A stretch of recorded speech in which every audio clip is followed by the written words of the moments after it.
Hi, everybody. My name is Erna Blooms. Welcome to Blooming Aces Roundtable Discussion. And I would like to also introduce my partner here, Cindy Parwono. She is my partner team at Blooming Aces. So you might be wondering what is roundtable discussion. This is basically the idea came to me when just going about our days and talking to friends. I love connecting with friends, and so I also love talking about different topics that to me is very important in life, like friendship, leadership, and things like that. So I want to make sure that to kind of have this platform to be able to discuss what we sometimes consider like the elephant in the room. We don't talk about it with people, but we talk about it with our best friends, our close friends, and I want us to be comfortable about kind of putting those topics on the table and start discussing it. And the goal is not to solve everything today, but I want to open up a conversation and kind of get us to think. And if you have any contribution about what we talk about, your like, dislike, your concern, more question, we can always bring it out to the next roundtable discussion. So this is our first one. So welcome and thank you for tuning in. And today's topic, we're gonna discuss about the topic of what is considered, what are the criteria for true friendship and genuine connections and relationship. Okay, I think we all like social animals, and we during COVID time, it's been tough for a lot of us, to be isolated, and we want to kind of address just in general, what is the genuine relationship criteria and friendship. So we're gonna, both Cindy and I, this is very unscripted, okay, and that's the whole point. We want to make it feel like this is, Mikasa Sukasa kind of deal. You are welcome, you come to our house, and then we want to welcome you to join us. And if you like it, one day we will do IG Live. So first questions. I'm gonna have Cindy to maybe answer that question. What do you think? Oh, Cindy is also my best friend, by the way. We known each other for how long, Cindy? 1997, 96 maybe. 97, yeah, I think. Maybe 95. Yeah. So what is that? Like, it's so long. Yeah. This is before both of us have kids, and now my daughter is already 19 years old. So, yeah. Now we have family, and we're still keeping in touch, and we actually talk more nowadays than before, which is kind of awesome. Well, we just formed a company together. There are a lot of new members, and then the new members are all far away. We can only meet face to face like this, basically. And now, do you think each team member should be friends? Should it stay professional friends or friends? Yeah, I think you're just avoiding my question right there. I was asking you, what is the criteria of like true friends, and also like what is the criteria for like genuine relationship? That's what I was asking you. Oh, okay. Let's see. And we will talk about that later, because I had that question too. Okay. For like professional friends, like that's another topic we're going to talk about. But I'm kind of curious, just the basic, like based on your life experience. I'm sure some of us have gone through like, good friendship, social friendship, surface friendship, right? And real friendship. So what is your criteria? Genuine friends, huh? Be there for each other. Listen to each other, advise each other, maybe. Benefit each other. Okay. And then build each other up. Yeah, I like that. The building each other part is one big one for me. For me, like I think I want my friends to be happy, I think if they want to be happy, and I want them to be happy, and I want them for me to be happy. Yep. And together, we are happier, when we're together, instead of like miserable, because some friends just make you feel stressed. It's like, okay, are you being judged? And then I mean, I'm a kind of sensitive person, so I can feel it more maybe than some people when they're judgy, but I feel that with you, this is the part that I love about Cindy, and I shared with her before, that she make me feel like accepted for who I am, and she also helped build me up. She's the person that will tell me that I believe in you with no hesitation. I don't sense any doubt from her, and she is the kind of person that's very selfless. You know, like I think my circle of friends normally, like the closest one, are selfless and givers. You know, they're like selfless givers. And because I want to be that way too, you know, and then I don't want to have to worry about being taken advantage of, because there are some people that just take advantage and a taker, you know. And to me, like true friends don't do that. You know, they want to give, right? And they love giving, you know, they love giving, and then it's just a beautiful sort, you know, cycle of giving. I remember in the beginning of our friendship, we make time for each other, and I think that's kind of important. Like make time is a good one. Yeah. Make time is a very good one. Yeah. Make time when we met at school. You and I go to lunch together or something, and then after we work, we still go out. We call. We actually make time to do that. To this point where even if I don't speak to you for like 1 year, 2 years, I know that you are gonna be there, and you know that I'm gonna be here. That do you remember that time when we went to the boiling pot? Wait, was it boiling pot? Yeah. Remember that time we went to lunch? This is like after like years, or was it years that we didn't meet, and we meet for lunch, right? I don't know why we did, but we did. And then right after, we went for a walk around that neighborhood for 4 hours straight. We don't even remember it. It was like 4 hours. I was like, oh my gosh, you know, I've been out for a while. And yeah. So, I mean, that's, to me, like, that's true friendship right there. When you don't even remember the time, you know, when you talk and talk and talk, and then you just feel like you can just keep talking. Like, I can like be on the island talking to you. Stranded in the island.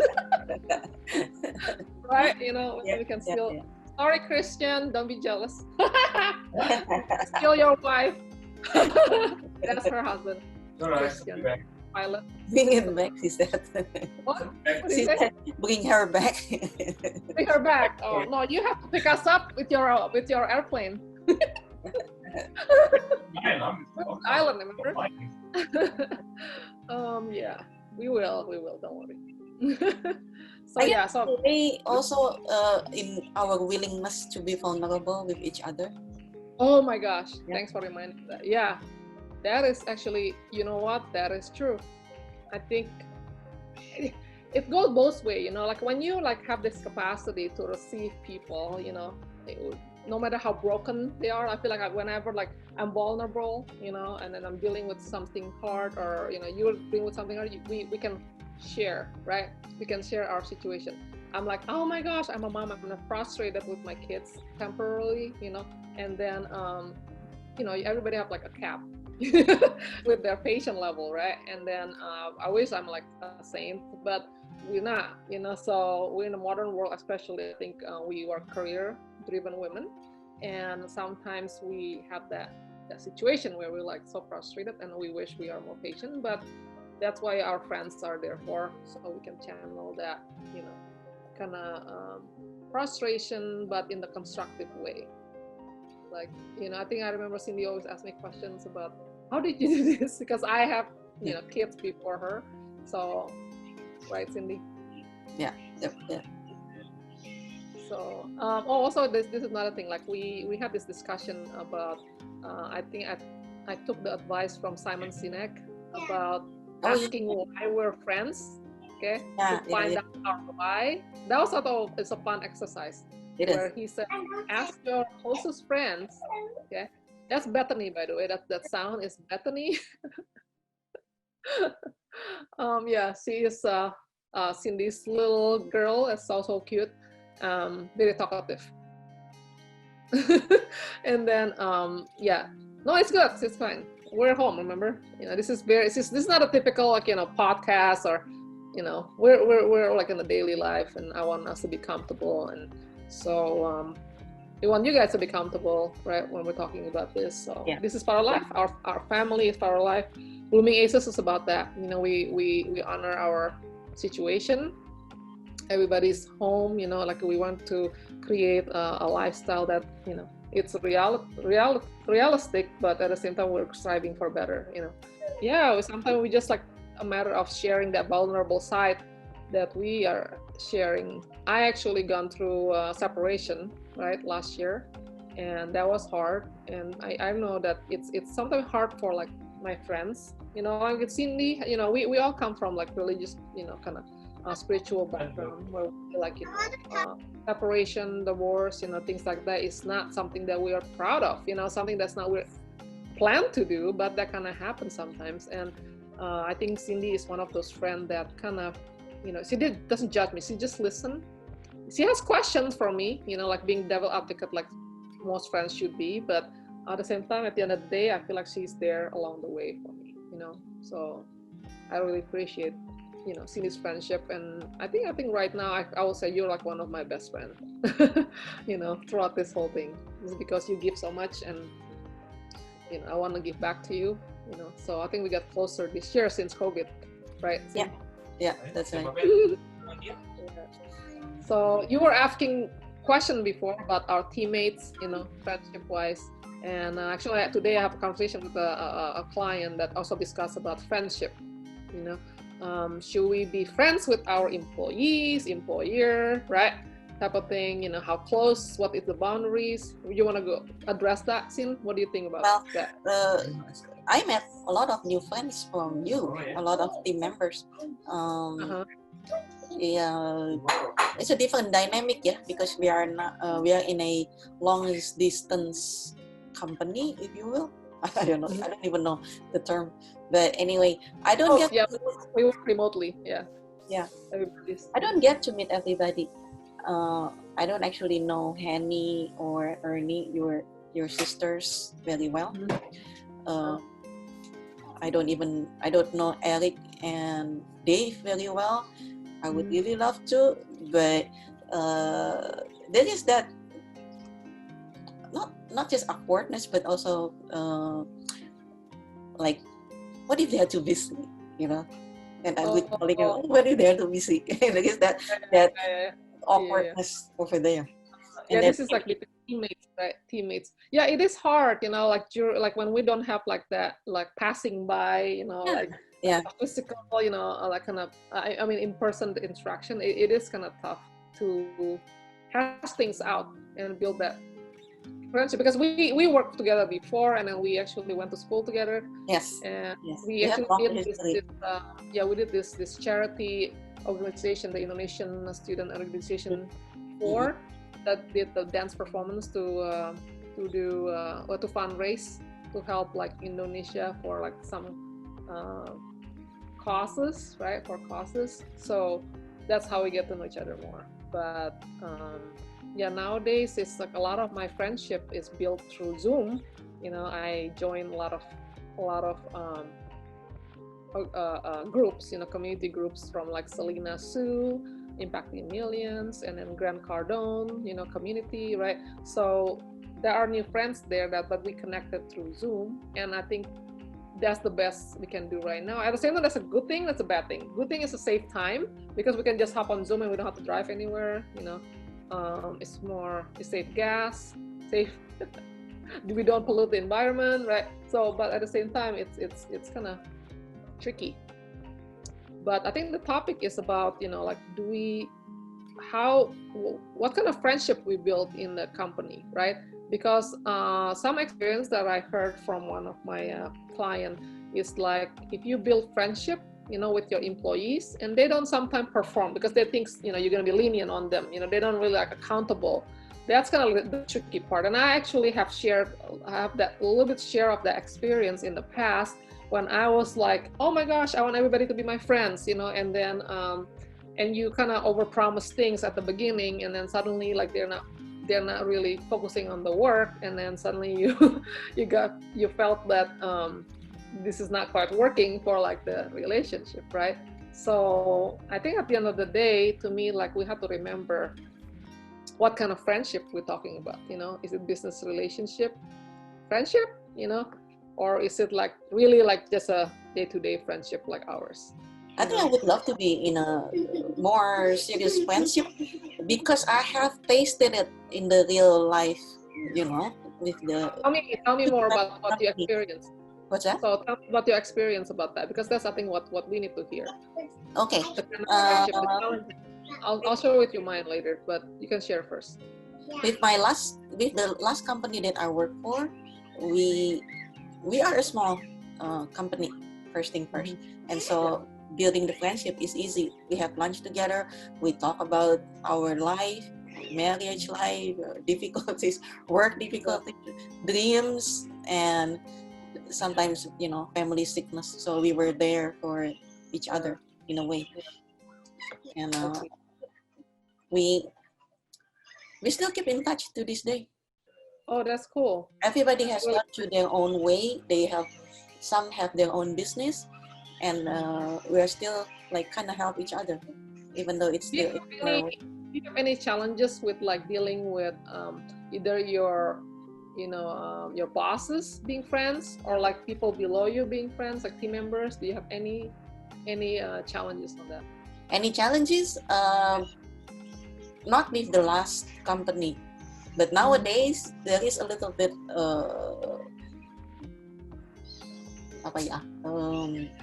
let's say I want to make friends with the boss, for example, right?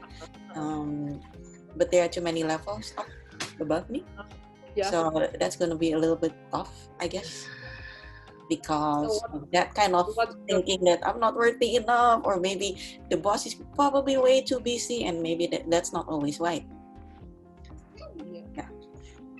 And, so what's your do you think that friendship at work is only good for just like team members on the same level, or do you think like this one is not at all.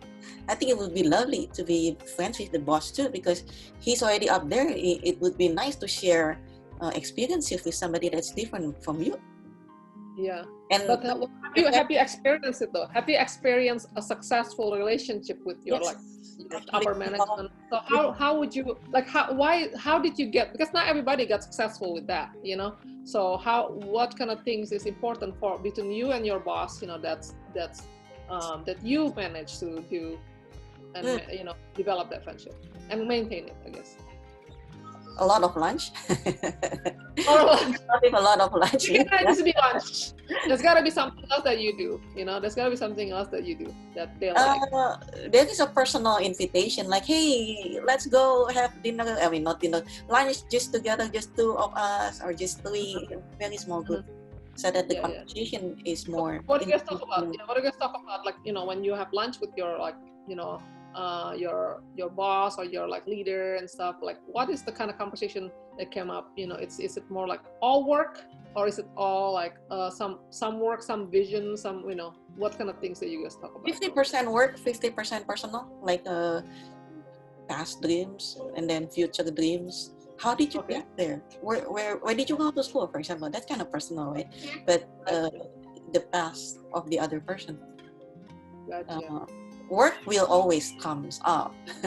But let me ask you this, like do you think that all of your other team members, have that relationship with your superior, your manager or your boss? Do they have the same kind of relationship with them, or you just have a different one? They have difference. They're not all the same.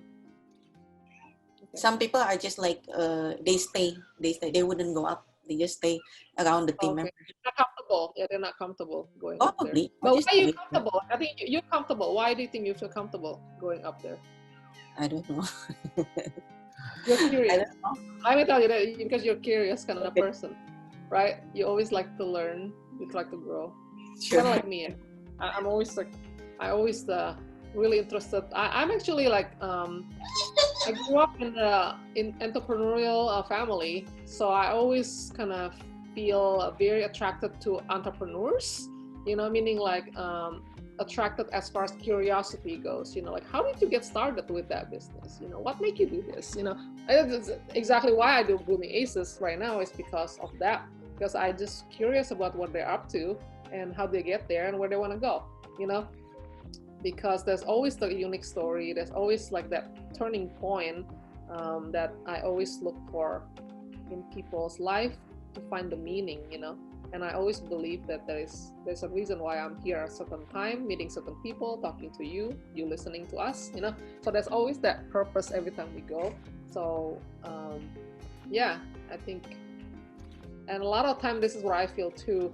I used to be, I had worked in a corporate environment. No, it's not a really huge corporate, it's just like, you know, medium size, right? And but there's like, I used to be like I started my career as a graphic designer. I graduated from Art Center, and then I immediately get this position, right, as a graphic designer. So I start from the bottom and then going all the way up, you know, to creative director at the end of the day, 15 years later. But I have experience being below, you know, like starting point at the beginning here, making friends with just like the, you know, the same level. But I always have like, I think pretty good managers that kind of becoming my mentor, you know. I always respect them. I'm kind of person that always try to listen and learn. Like the mentor is always there, like they don't even know they're mentoring me. I just pay attention and I listen, you know, to what's going on, and I just apply what I learn and learn from there, you know. And sometimes I ask direct mentor, you know, like my VP before, she was very great, teaching me a lot of things about profit margin and, you know, client management, team management, things like that. So I learned a lot from my previous career. But I think at the end of the day, I always feel that it's important for have respect with friends, you know, with friends, have that respect level, and also being, in some way there's like a trust level too, you know, trust and honesty, right? Being able to be vulnerable is the honesty criteria, don't you think? But respect is the big one for work. I think like friendship at work, that's the part that sometimes we, you know, some I'll say employees, you know, level, they forget when they, you know, becoming like, oh, very close with their boss, or, you know, they're like joking around and stuff. And then number one is like they forgot to perform. You know, they say, oh, it's gonna be fine, you know, like, you know, I just don't finish this, he'll be fine because he's very cool with me. No, that's not cool. You know what I mean? I think the thing is with friends, you know, I have a pet peeve. Okay, what is your pet peeve? You know, my pet peeve is like people slacking off. Like if people like not slacking off, what do you call it? Flake. If people flake on me, it kind of bothers me. If they flake and they don't communicate, that bothers me, because that's to me showing disrespect to my time. You know. Can I pause you there for a second? To me, the friendship is okay. It's good, trust and honesty. But the moment it enters professionally, you will going to have to perform as professional, 100% professional, whether you're friends or not. So that's, to me, that's kind of, yeah. I actually agree about that. You know, to me, like even with us, for example, right? If we ask, like we have like we are really good friends. You know, we're really good friends, right? And then the moment we have like arrangement to finish a project together, that is a commitment, right? That suddenly is switched to a little bit of that portion of the professional, not really ruining our, you know, it's a separate thing, but we have to be able to switch that brain, you know, and then have that commitment and finish the work. So this is the part that sometimes employees, you know, or team members like forget, you know, that even though you have that, you know, open door policy, you know, like democracy, the democracy, democracy type of culture, you know, don't forget, you know, business is open when there is profit, right? So you have to perform, you know, if you want to keep your position, you know what I'm saying? And you have to, you know, like kind of contribute to the team. If not, then, you know, it could be a dead weight, right? You know, like it's not respectful. You know, we let you in. You know, this is the part that to me, it's kind of a double-edged sword in a way. You know, where the corporation sometimes like they're trying not to have those like kind of what do you call it?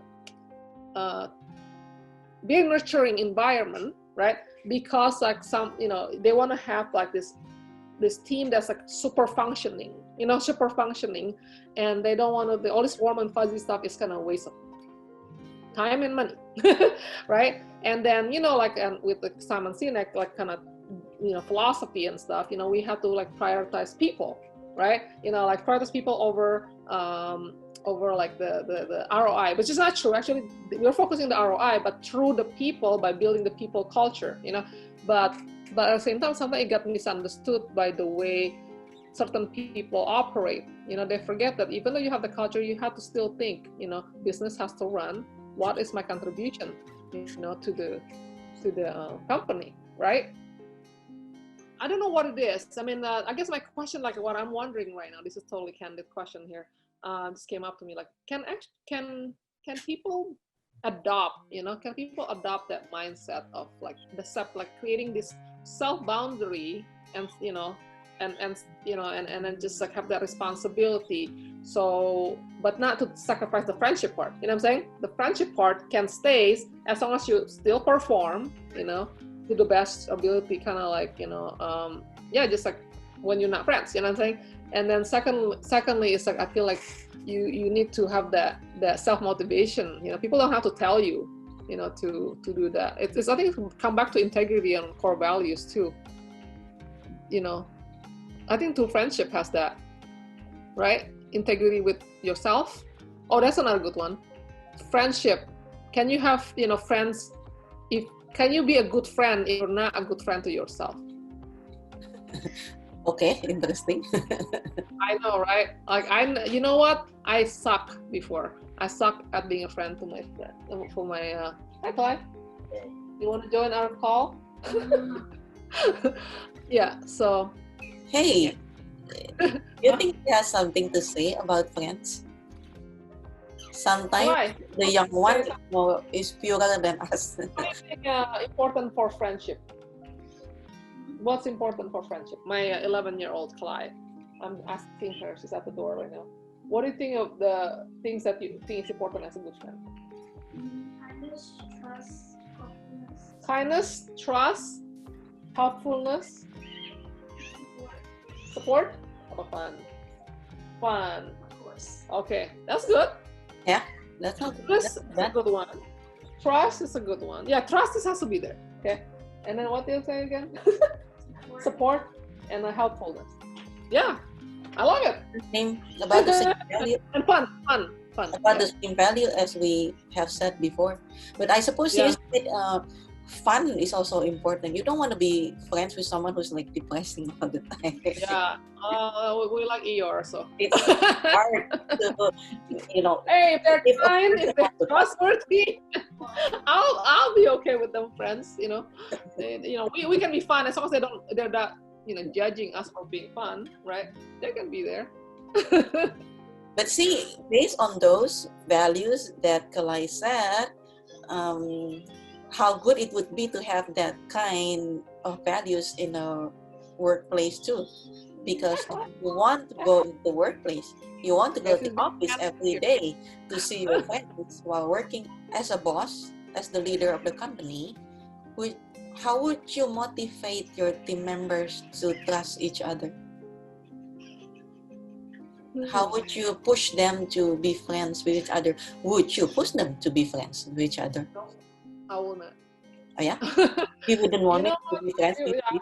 I cannot force anybody to do anything. I cannot. I mean, not force, but like motivate, suggest. You know what I mean? Suggest. You know what? I don't know if I have to ever do that. I mean, like, I think the bottom line is, with Blooming Aces, for example, right? This is like, we have about like 12 team members. Not all of us always meet at the same time. We used to try to do that, but it's just like, it's getting too much time to go around people and talk. So we just kind of chunk it into different groups. But the way I motivate, I think it's just for me to connect them.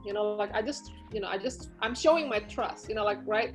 Just like here, we have shared Google Docs, right? We have shared like our vision. We share like what we like to do, and just I think being like just giving the example of trusting, and I gave them everybody's like contact info, can always contact each other if they want to ask questions, and they can ask me first if they're not sure what to say, because everybody's busy, so they kind of, our team's kind of like polite and trying to like be considerate, not just, so to me, like, I guess how I motivate them?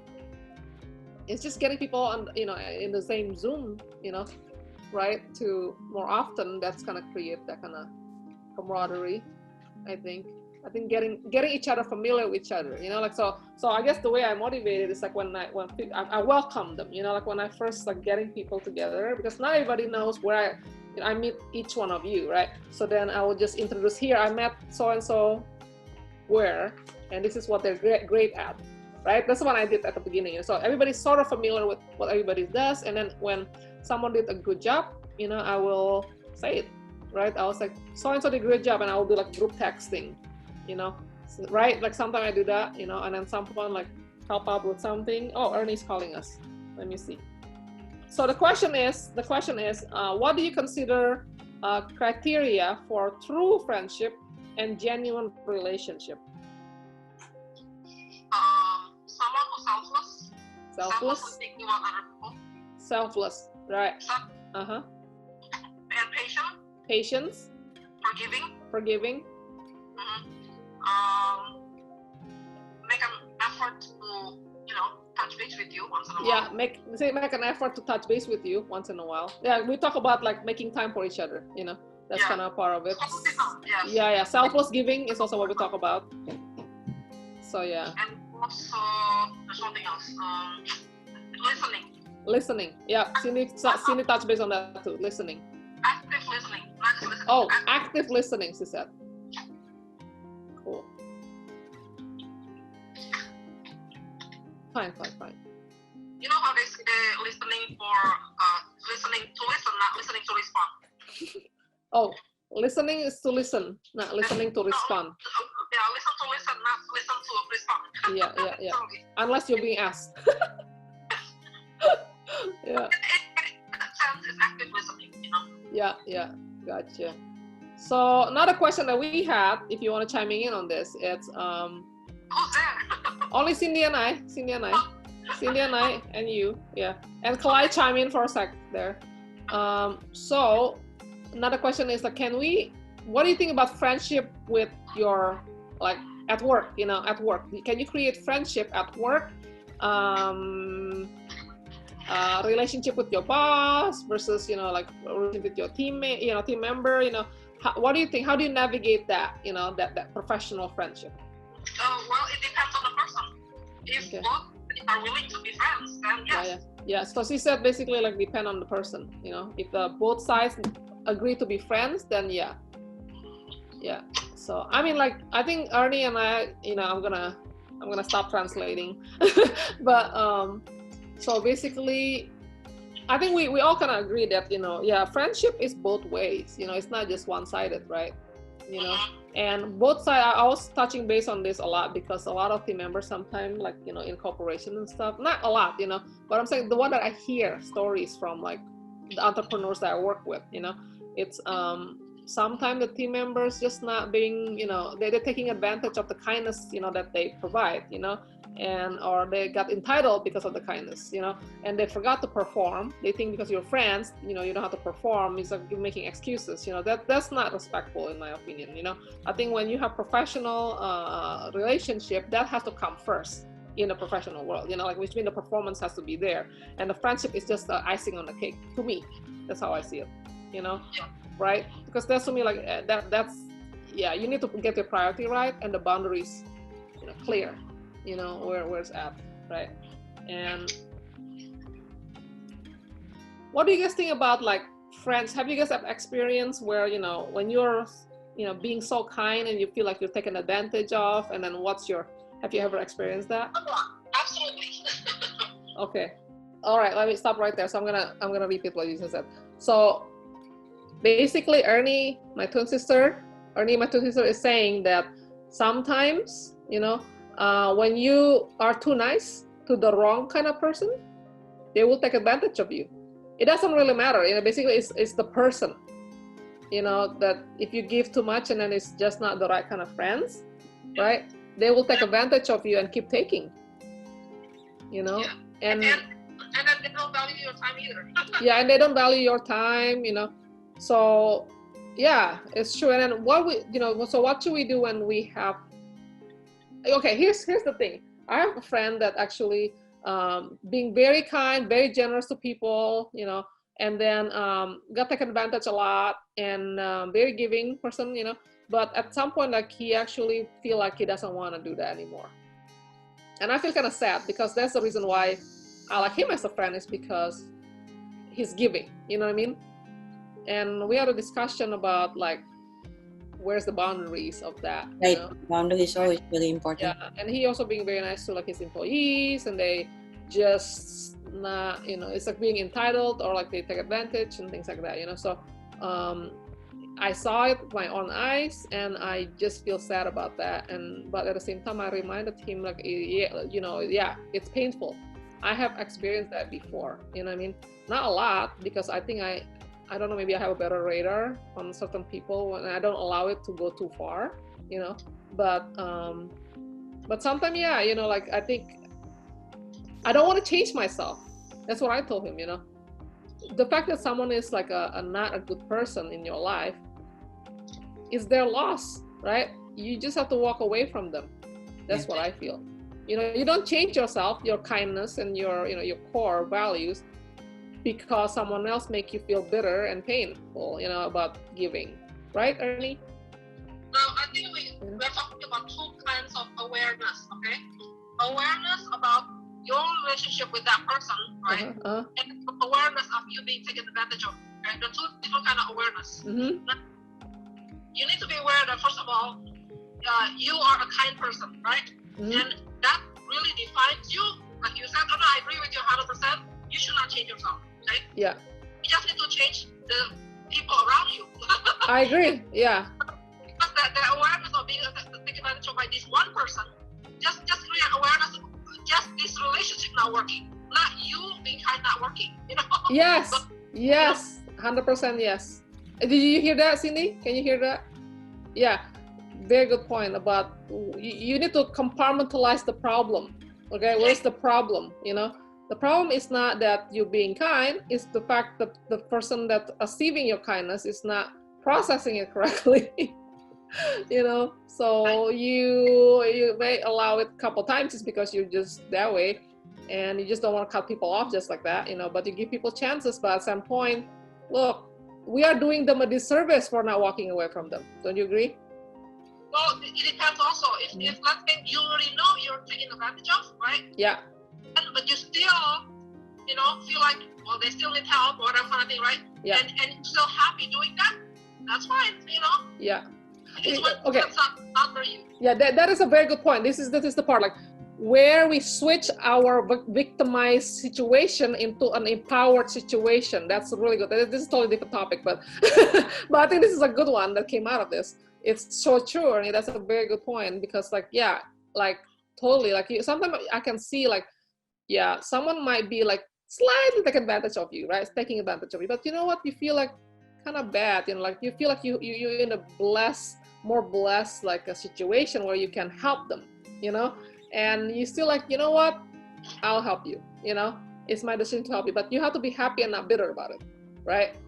So you are being a good friend. They might not be in your closest circle, you know, but you're still being a good friend just because it makes you happy to be a good friend. That's like your core value, right?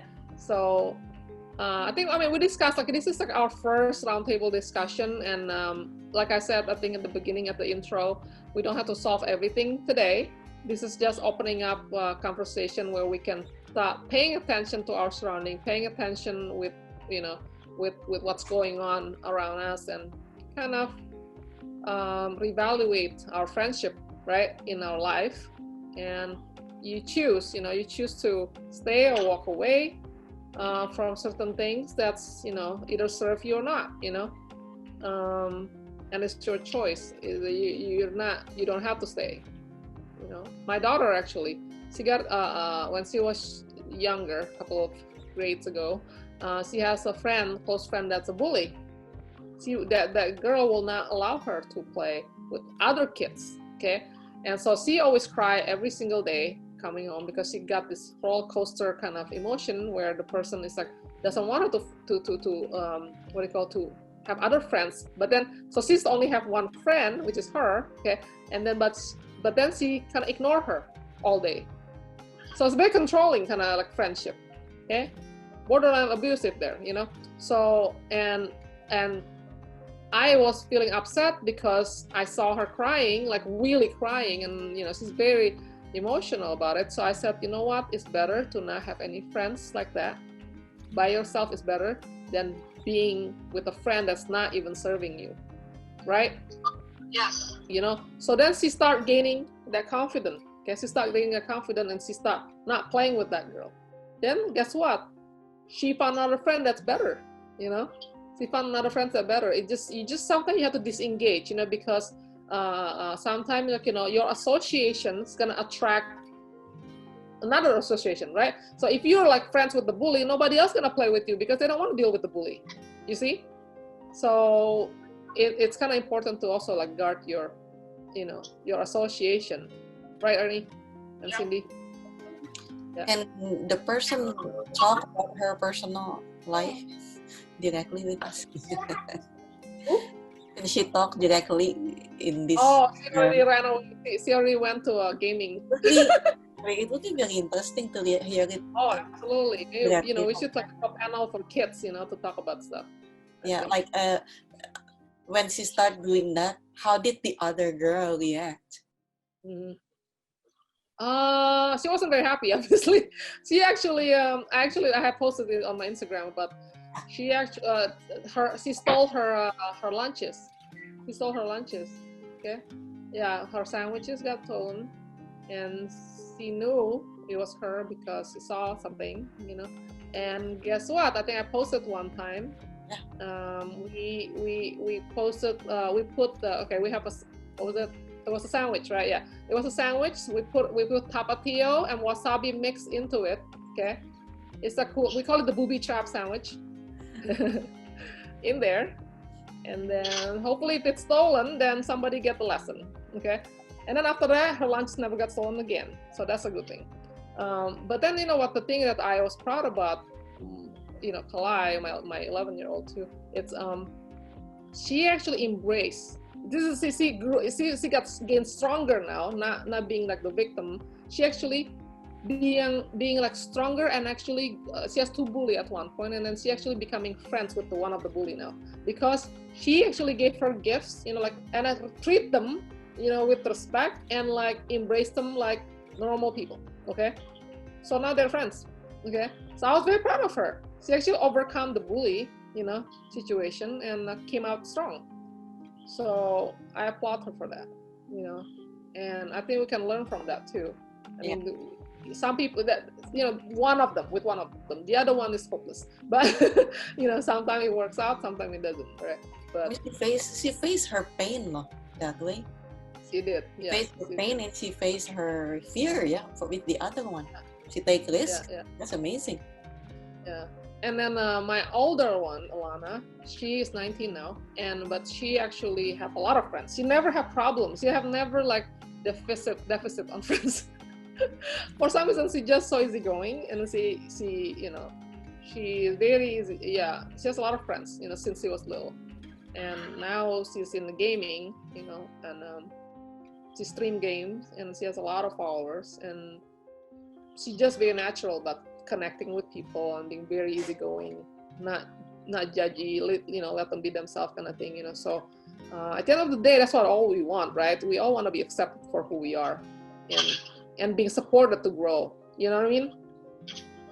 And being trusted and believed in, you know, when we're trying to do something that we almost not, you know, like I think that I have to say, you know, this circle right now, you know, between you and between Ernie and you, Cindy, I think you guys are like, you both are like my best friends, because I have moment of like weakness where I felt that the world is ending, kind of thing. You probably did not even realize that I have thought about. But both of you at different point have helped me kind of pull through, where it's like, I know you can do better, you know, I know you know, I believe in you, you know, like, so I actually, even COVID, you know, this is Ernie, like, she's like, oh, you don't need that, you know, you just, you know, get another one or whatever, you know. So then it's made me realize that, you know what, this is why we have friends who believe in us, you know, who actually know our best and, you know, our strength. And we cannot be strong all the time, you know, but at some point we need to be reminded about our own strength. Right, Cindy? They give us different perspective too, so we're not like in our head all the time. Right. Yeah. We're in our heads a lot. Yeah. Like it piled up, the junk piled up in our brain. Yeah, that's right. Yeah. Yeah. Ernie, how about you? Like, how are you? I mean, you're like a superwoman. Like, she has a lot of business, you know, different work, and still helping us, still showing up. You know, it's crazy. I don't know how you handle it, Ernie. With the 2 kids, you know, special needs, right, and all that. I don't know how you handle it. How do you handle it? Capacity. Capacity? Your capacity and your lid. What do you call your own mental capacity? Your physical capacity. So, for example, what's this example, right? And I can talk to you guys because you all been in WFG before, okay? So, I remember to join, I was, what do you call? I was had to take the licensing test, right? And I still have to take the my citizenship test. And at that time, Lucas was probably only 2 years old, right? Very little. And I worked full time. Hold on a second, Ernie. Hold on a second. Ernie, hold on a second. I want to tell everybody that Lucas is her little boy with special needs. So, and she's going through 3 things. She's trying to explain to us that she was going through 3 things at one point. Go ahead, Ernie. Continue. Yeah. So basically, like, I have a choice, right? Do I pick one, not the other, or am I a 4 person, or am I a N person? A-N-D, okay? So which means, like, do I want to pick and choose which choose, or do I want it all? Okay. Yeah. So I decided I want it all, right? So, but that requires me to make a sacrifice in my time. Okay. For example, I try to fill in the time where I'm gonna, like, like study for my tests, 2 tests, in fact, 2 tests. And also, if I want to get for my son when he go to sleep, I wanna, make sure everyone bathe him and then give him story and all that, right? So, but that leave me, like, my only study time is after I put him to bed, right? So, and I decided, like, if I just, because in the past I probably can sleep probably like 8 hours or something like that. But I decided, like, if I don't want to miss in my life, with my kids, my husband, but I want to do all this, right, to improve myself and also improve my my life, for my future. I just need to sleep less, 2 hours less. I just think temporarily, I'm gonna get through this, right? Yeah. So my sleep hours, because I'm like, that only me can handle, right? It's in my control. Right. So my son will never know I'm up 2 more hours. My son will never know. My husband will never know because he'll get fall asleep, right? Yeah. And I can stay up 2 more hours. Only I know that I trust. Right. So to me, that increased my capacity of, like, taking in more. But however, it's just temporary. Yeah. Temporary is the key, Temporary, right? Sometimes there are times when you want to achieve something where you have to hustle temporarily, okay? So you can get a better thing down the line. Like maybe in 2 weeks, I'll be done with my test, right? Yeah. And my night back, and I can sleep 10 hours. So I train myself to think that way, to think outside the box, not follow just the routine. Okay, I have to sleep 10 hours, or I'm not. I know I can push myself, to achieve some things. So you have to kind of weigh the plus and minus. And I don't want to miss out on life. I don't want to miss out on my family. Yeah, I think Kobe Bryant has that saying too. I think one of our team member, Eric, shared about Kobe Bryant, how he sacrificed sleep. And I know that's a whole group of mentors that told us, like, do not sacrifice sleep, right? But you know what? Everybody's different. Everybody have their own, like, capacity. Everybody have their own goals and where they want, and their own situation. So it's your call to do that. Yes, ideally we don't have to sacrifice sleep if possible, and we all know that. We love sleep, right? I love sleep. But sometimes, to get to where we need to be, sometimes I have to make that sacrifice temporarily, not forever.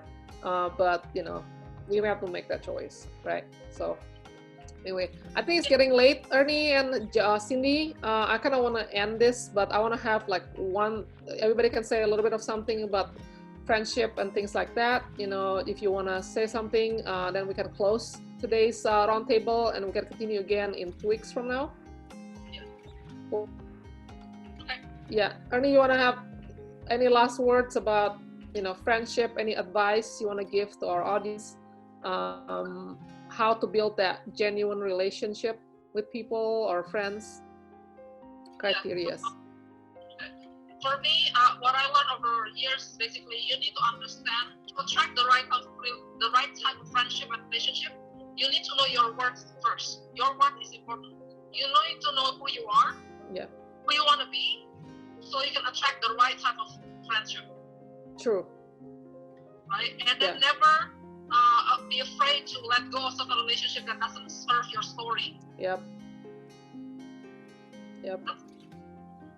Okay, thank you, Ernie. How about Cindy? You go next. Thinking, this is like a matchmaking. You can bring your best friend to help you to make more friends. What? Matchmaking. When I was still young, I was very awkward, and then I take Paula, my friend, to go to a party, and then she helped me make friends. So when I don't know what to talk about, she chime in. When she stopped, I chime in, and then I stop. But then we kind of help each other building a relationship with other people. Oh my God. You just make me realize back when we were little then, like I was I'm not shy with my family, but I was shy with like other people, especially guys, And so I think because I have a twin sister, which is Ernie, and my brother, Hadi, right? So we kind of have our own circle all the time. So we always have this camaraderie already, like a built-in camaraderie. So when we have we just play with it by ourselves, and then we attract people to come and play with us. Like it's like they will come like, can we play with you guys? So I'm like, so it kind of, it's a given. We didn't have to try too hard, But yeah, for me, I think growing up, I think the vulnerable share I have right now, it's with my own relationship, my past marriage. Okay, that to me, when I realized I have to walk away, which is really heavy heart, it's because I just don't feel that we are a match for friendship, not even the friendship, okay? Where I don't feel that, it's something that, it's not like he's trying to be bad, it's just like what he wants is different than what I want, So someone has to sacrifice our happiness, and that's to me not the best situation, because to me friendship has to be a win-win too, relationship has to be a win-win. So I actually let go of the relationship because I want both of us to be happy, To me, at least that in a way I'm hoping that that is a good friend things to do for me, for him, realizing that we're just not, the same mold, what do you call it, putting the square peg in the round hole kind of situation, So you have to find that your circle, if you're a circle, if you're like a round thing, you friends with the round stuff, so it fits in and it's all good. Right? It probably doesn't apply to you, but some people does bring the worst in me, and those are the people that you want to stay away. Yeah. You want to be you want to be surrounded with people that want that make you better as a person and happier as a person, or grow as a person. You don't have to be happy all the time, what I'm saying, but you just make a better version of you. You want to show up your best. Yeah. Bring out the best in you. Yeah, bring out the best in you. Thank you, Ernie. Yeah, bring out the best in you. So yeah, I think that's a good way to end this session, right? Remember to see who are in your circle, that bring out the best in you. And I think we just went to this Impacting Million Life event, and John Lee Dumas, right, talked about the top 5 that you surround yourself with.